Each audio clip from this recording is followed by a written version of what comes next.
आज की कहानी का नाम है हमेशा औरतों की ही बलि क्यों।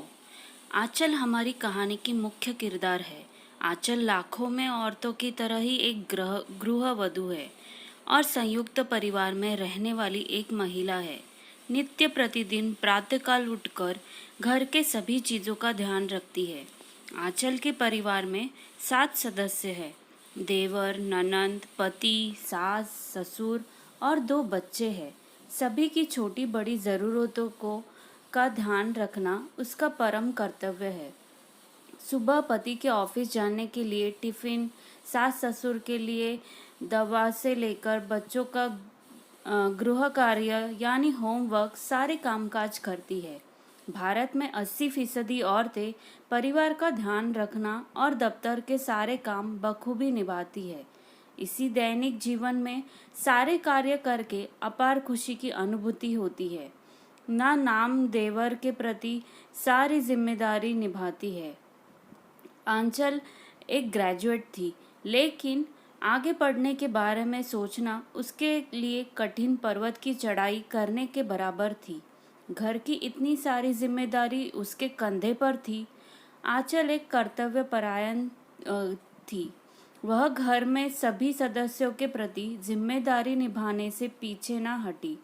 ननंद की शादी 2 महीने बाद थी। अपने पति से वह आगे अपने शिक्षा प्राप्ति करने के विषय हेतु बात करना चाहती थी। आंचल की मन में उथल पुथल चल रहा था। अगले दिन सवेरे सभी को नाश्ता परोसने के बाद अपने पति से कहा, सुनिए, मैं अपनी आगे की शिक्षा पूर्ण करना चाहती हूँ। मैं आपसे इस विषय में चर्चा करना चाहती हूँ। यह सुनकर विजय असमंजस में पड़ गया और कहा, इस उम्र में आगे पढ़कर क्या करोगी? घर के कामकाज से वक्त मिलेगा तुम्हें? आंचल ने कहा, जी जी, मैं सब संभाल लूंगी। विजय ने कहा, मैं माँ बाबूजी से विचार विमर्श करके बंद कर दूंगा। 1 महीना बीत गया और विजय से इस बात को किसी बहाने से टालता रहा। आंचल अब भी मन में आस लगाए हुए बैठी विजय के जवाब का इंतजार कर रही थी। आज चल के खुद बात करने की ठानी। विजय ने अपने कुछ मित्रों के साथ शाम को घर पर आया। आंचल का जन्मदिन था। बदकिस्मती की यह थी कि उसका जन्मदिन किसी को याद ही नहीं आया। विजय के एक मित्र ने कहा, भाभी जी, कहाँ काम करती है आप? विजय ने कहा, सिर्फ घर के काम और कुछ नहीं। विजय ने अपने मित्रों से कहीं घूमने जाने की बात करने लगा। विजय को अपने मित्रों की कदर थी, लेकिन क्या आंचल की थी, जो जीवन संगिनी बनकर जिंदगी के हर मोड़ पर उसका साथ निभाती थी। विजय ने आंचल से कहा कि अभी वक्त बीत चुका है।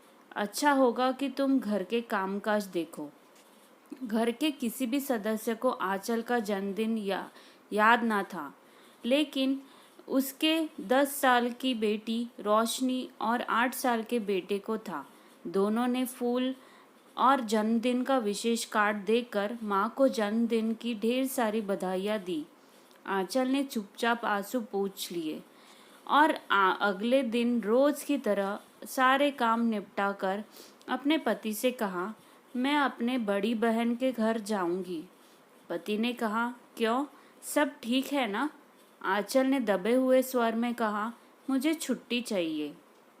विजय सोच में पड़ गया और आंचल शाम को चली गई। उस दिन शाम को आंचल अपने घर के लिए रवाना हो गई। सबके सपनों को अपना कहकर जीने वाली आंचल को बहुत बड़ा धक्का लग गया था। परिवार में 2 दिनों में सबको आंचल की कमी खलने लगी थी। लेकिन क्या सच में यहाँ आंचल की कमी थी या उन उसकी इतनी सारी जिम्मेदारी सब संभालने के सक्षम नहीं थे? आंचल हर मध्यम वर्गीय परी की तरह घर को जोड़कर रखने वालों में से थी, लेकिन वह खुद 4 दिनों में वापस आ गई थी।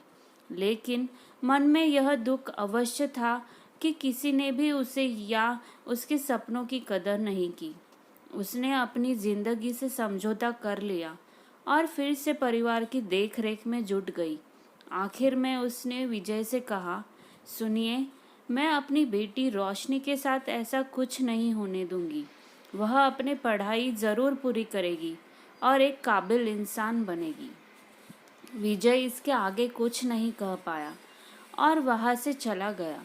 आंचल के अरमानों को किसी ने न समझने का प्रयास न किया। यह हालत सिर्फ आंचल की ही नहीं बल्कि कई लाखों और क्योंकि है जो चुपचाप अपने अरमानों का गला घोटकर परिवार की सारी जिम्मेदारी निभाती है। यह हमारे समाज की विडंबना है। ज़्यादातर देखा जाए तो सिर्फ औरतों के सपनों की ही बलि चढ़ती है।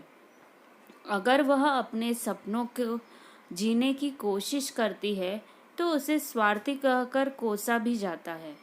यह समाज के सोच की ओर इशारा करता है।